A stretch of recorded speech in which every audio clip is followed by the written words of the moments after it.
Kenapa sih haji itu harus ke Mekah gitu ya, dan sekitarnya?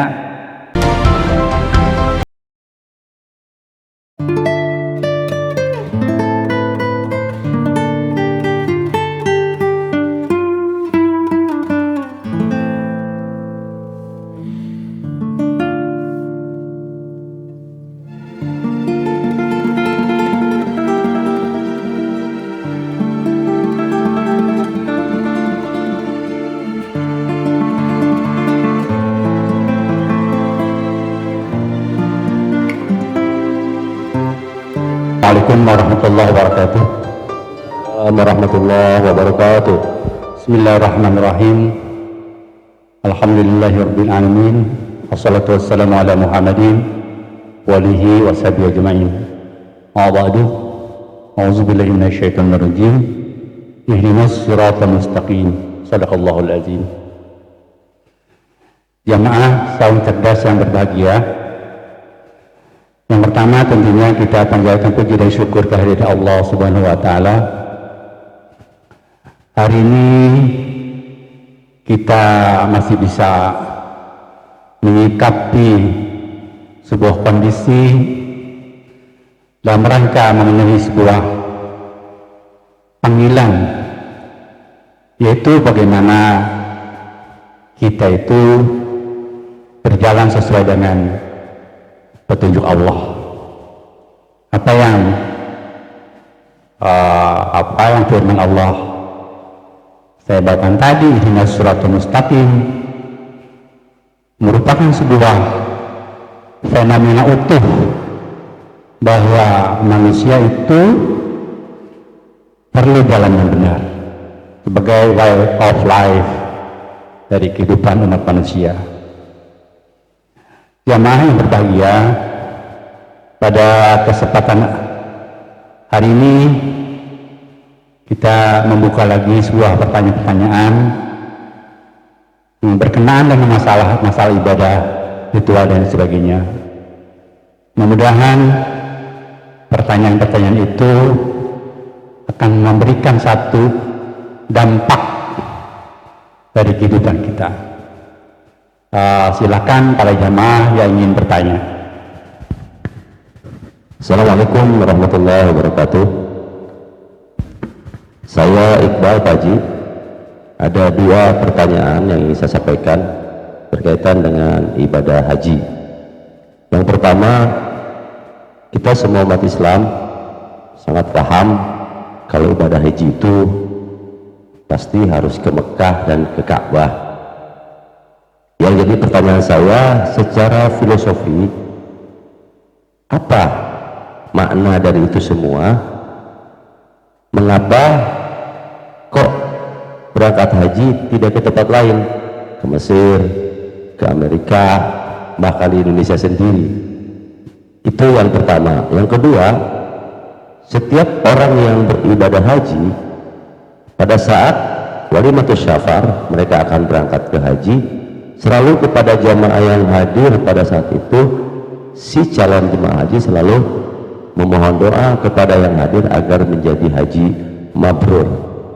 Semua orang tahu pengen jadi haji mabrur, tapi yang ingin saya tanyakan, apa sih sebenarnya, bagaimana tanda-tandanya, ciri-cirinya bahwa orang tersebut hajinya mabrur, itu Pak Haji? Itu saja mungkin dua pertanyaan. Terima kasih. Assalamualaikum warahmatullahi wabarakatuh. Waalaikumsalam warahmatullahi wabarakatuh.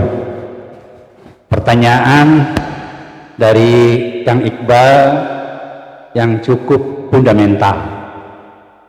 Yang pertama adalah, kenapa sih haji itu harus ke Mekah gitu ya, dan sekitarnya? Dan yang kedua, tentang apa sih mabrur? Saya kira ini adalah satu bentuk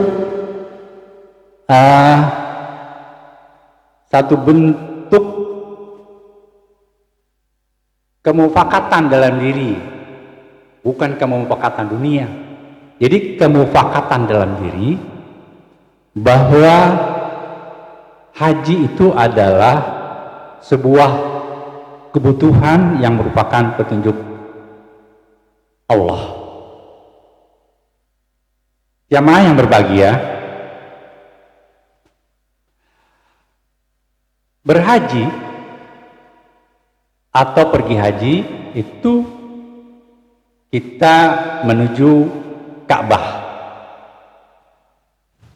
Maka di dalam konteks sholat, orang itu juga jamaah menghadap Ka'bah. Nah, Ka'bah itu adalah kiblat. Nah, jadi gini ya. Jadi apa itu kiblat?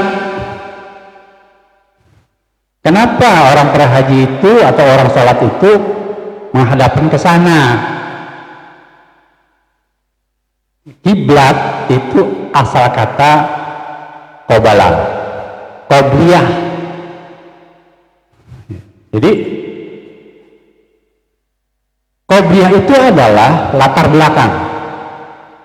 Jadi latar belakang saya ya adalah yang di belakang saya adalah bapak saya.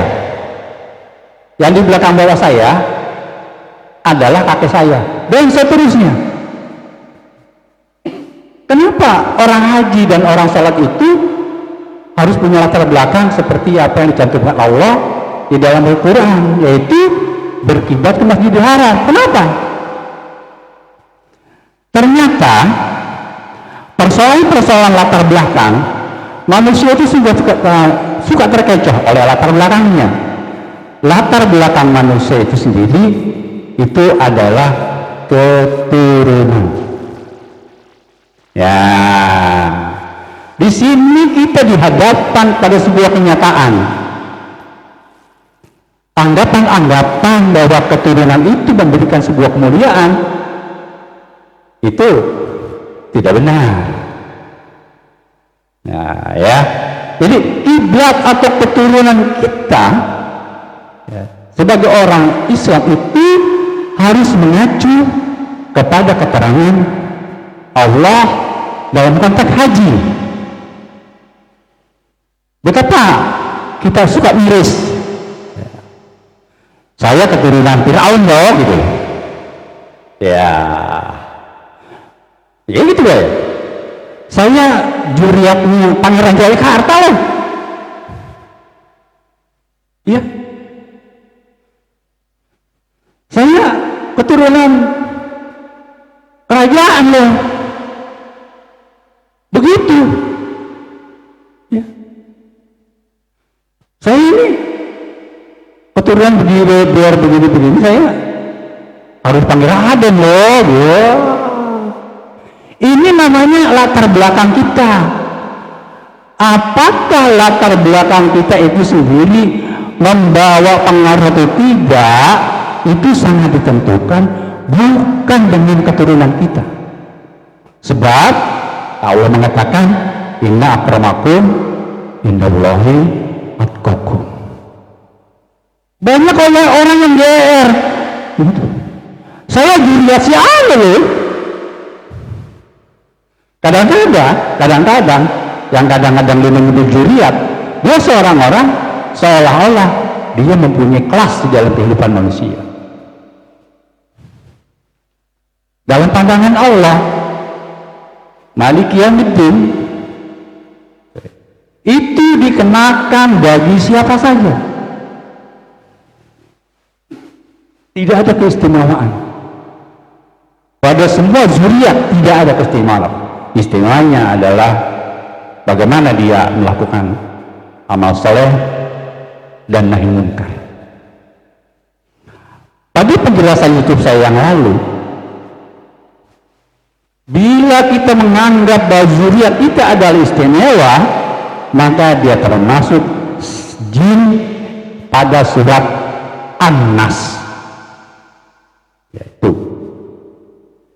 apa? Ilahin nas, ya, pengen disembah, pengen disebut Tuhan. Saya zuriatnya Fir'aun loh, sembah api dong. Ini saya saya darah biru nih. Ya, jangan panggil aku sembarangan.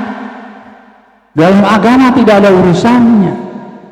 Dan yang harus diperhatikan adalah bagaimana latar belakang kita, baik latar belakang kita secara pribadi maupun latar belakang kita secara manusiawi, secara utuh.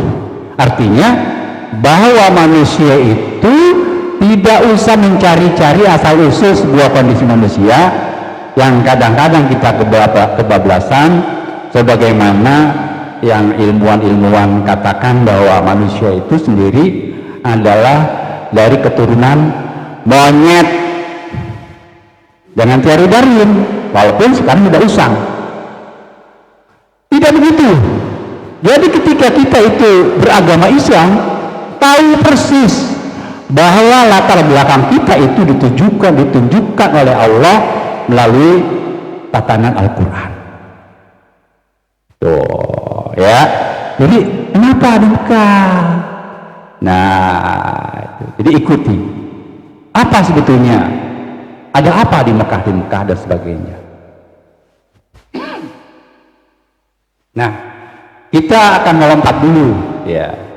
Seperti pertanyaan-pertanyaan Kang Iqbal tadi, mabrur, ya. Coba deh tanya ya.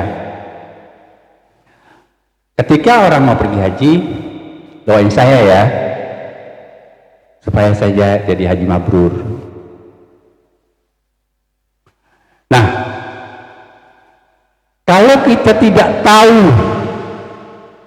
mabrur itu apa, maka itu menjadi rancu. Ya, itu. Jadi, ya udah nanti juga mabrur, tidak bisa. Jadi ketentuan Allah itu adalah mabrur itu adalah sesuatu atau sebuah kondisi manusia. Di dalam Al-Quran dikatakan bahwa mabrur itu terambil dari kata al-barru atau al-biru, yaitu baik atau wajib. Jadi orang pergi haji itu harus punya niat. Niatnya mabrur, orang yang diberikan kebaikan. Nah, gitu ya. Jadi setiap orang, wabil khusus orang Islam harus punya niat. Punya niat apa? Punya niat menjadi orang baik. Nah, itu ya. Jadi untuk menjadikan orang baik, maka tatanan haji merupakan jawaban-jawaban dari sebuah perjalanan umat manusia seutuhnya. Jamaah yang berbahagia, dengan demikian bahwa setiap orang itu pasti menginginkan orang menjadi baik. Hanya dalam konteks menjadi baik itu kita kadang-kadang maunya sendiri. Padahal di dalam haji itu sudah dijelaskan bahwa mabrur itu adalah apa yang tertuang di dalam surah Al-Baqarah ayat 177. Nanti kita baca. Nanti jamaah yang berbahagia, untuk menjelaskan masalah haji itu apa? Haji itu hurufnya ha, jim, tasdid ya, jimnya 2, hajjah, hujjah. Jadi kita ngerti orang yang berhaji itu harus punya hujah. Ya, maksudnya hujah itu bisa argumentasi, bisa kekuatan untuk melakukan sesuatu, hujah namanya. Ya. Nah, apa yang dimaksud dengan hujah itu? Bagaimana supaya kita mendapatkan nilai-nilai haji itu? Maka ketika orang mau pergi haji, maka kita bersama-sama mengucapkan talbiyah. Jadi talbiyah itu ketika seseorang itu berangkat dari rumah menuju Makkah Al-Mukarramah, kita mengucapkan talbiyah. Labbaik Allahumma labbaik, labbaik la syarika lak labbaik, innal hamda wa ni'mata laka wal mulk. Irama yang asli itu penuh semangat. Jadi orang pergi haji itu penuh semangat. Kenapa? Dia akan menemui Allah. Labbaik Allahumma labbaik, labbaik la syarika lak labbaik, innal hamda wa ni'mata laka wal mulk la syarika lak. Orang yang mau menemui Allah harus bersemangat. Itu maksudnya. Di Indonesia dirubah, ya, lagunya dirubah. Labbaik Allahumma labbaik, labbaik la syarika lak labbaik, innal hamda wa ni'mata lak, dan seterusnya. Ini tidak bisa, ya, tidak bisa. Kita itu harus, orang Islam itu harus penuh semangat. Kalau kita itu sebagai tentara mau perang, ya, maka lagunya itu maju tak gentar membela yang benar. Begitu. Jangan lupa maju tak gentar membela yang benar. Tentara tidur tuh begitu. Nggak boleh. Begitu maksudnya. Jadi membaca talbiyah itu harus semangat. Jadi jangan loyo. Orang Islam itu harus semangat. Nah, kita itu pembaca talbiyah, ya tadi ya, jangan dirubah-rubah semau udahnya aja. Itu akan merubah semangat kita. Nah, itu ya. Saya kira itu dulu, nanti kita akan sambung pertanyaan berikutnya. Yang saja bila taufiq wal hidayah. Assalamualaikum warahmatullahi wabarakatuh.